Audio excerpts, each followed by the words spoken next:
ये हमारा अध्यात्म का अनुभव की बात है। नहीं तो क्या कर दिया जाए जिससे आप बच सकते हो? सोचो आपको क्या मिल जाए? एक ऐसा शब्द बोल दो जिससे आप निर्भय, निश्चिंत और निःशोक हो सकते हैं। एक बोलो कि ये मिल जाए तो मैं बिल्कुल निश्चिंत हो जाऊंगा और आज से कोई कामना नहीं करूंगा। बोलो, कोई एक बात बोलो। नहीं बोल सकते। आज हमारे बच्चों में बहुत जल्दी इतना सोचने की क्षमता आ गई है कि अब तो यार जीवन किस काम का। कहीं कोई ब्लैकमेल कर रहा तो जीवन, अरे हमें लड़ना है। तो ये जो बच्चा बोल रहा है कि हम भयभीत हो जाते हैं, हम शोकित हो जाते हैं, हम आगे, ये नकारात्मक सोच ही तो है। क्यों है? क्योंकि आधार नहीं है। आधार हो तो फौरन उसकी काट है। भगवान है ना, प्रभु है ना, ऐसा कैसे हो सकता है? हम उनका भजन करते हैं, हम उनके आश्रित हैं, ऐसा कैसे हो सकता है? महाराज जी, ये तो सोच रख लिया और इससे हम पार भी हो गए। महाराज जी, फिर जब असफल हो जाएं उसके बाद हमारा क्या मान्यता रहनी चाहिए? सही बात पूछो तो जब आप ऐसा करोगे तो असफलता में सफलता का ही आनंद अनुभव में आएगा। सकारात्मक सोच ही जीवन का सुख है। नहीं तो दुख और सुख और जय और पराजय ये टिकाऊ नहीं है। जैसे दिन टिकाऊ नहीं है, ऐसे रात टिकाऊ नहीं, ऐसे सुख टिकाऊ नहीं है, ऐसे दुख टिकाऊ नहीं। कोई सदैव विजयी नहीं रहता, कोई सदैव हारता नहीं, कोई सदैव सुखी नहीं रहता, कोई सदैव दुखी नहीं रहता।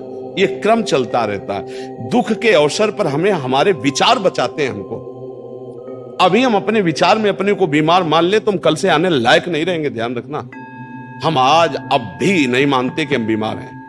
तो हमारी निगेटिव सोच जो है ये बिना भजन के नहीं जाएगी। और अगर ये बनी रही तो अरबों रुपया हो, खूब बड़ा पद हो, पति, व्यवस्था, पत्नी, सब कुछ हो, लेकिन नकारात्मक सोच तुम्हें चैन से नहीं रहने देगी। पक्की बात मान लीजिए। इसको सुधारना है तो सत्य पे आइए, धर्माचरण कीजिए, पवित्र चरित्र रखिए और नाम जप कीजिए। आपकी सोच बदल जाएगी। देखो, आपकी सोच अच्छी है तो आप थोड़ा कम पैसे वाले भी है ना, गरीब भी हैं, तो मस्त रहेंगे। सोच सही नहीं है तो चाहे आपके पास अरबों रुपया हो, आपका जीवन नरक जैसा रहेगा। क्योंकि आपकी सोच अशांति, कलह, नाना प्रकार की वासनाओं में, खेल में फंसाकर आपको नष्ट कर देगी। तो हमें लगता है कि बिना अध्यात्म के चिंता, भय, शोक इसका दूर होना बहुत कठिन है। नाम जप करो, चरित्र पावन रखो। आज प्रायः चरित्र को हम नहीं सुरक्षित रख रहे। ये समझ लीजिए कि चरित्रवान के पास ऐश्वर्य चरण चूमता है। चरित्रहीन चाहे आप जितना धन एकत्रित कर ले, शांति और सुख का अनुभव नहीं कर सकते। अब ये बात शास्त्र की और संतों की मानना स्वीकार करो तो अभी आनंद की अनुभूति हो जाए। हमारा चरित्र देखो, हम राम चरित्र गाते हैं। राम जी रघुवंश में प्रकट हुए और रावण उत्तम कुल पुलस्त करनाती, ब्राह्मणत्व उत्तम कुल पुलस्त करनाती, लेकिन चरित्रहीन हो गया तो राक्षस कहा गया। समझ रहे? चरित्र गाते हम, राम चरित्र गाते हैं।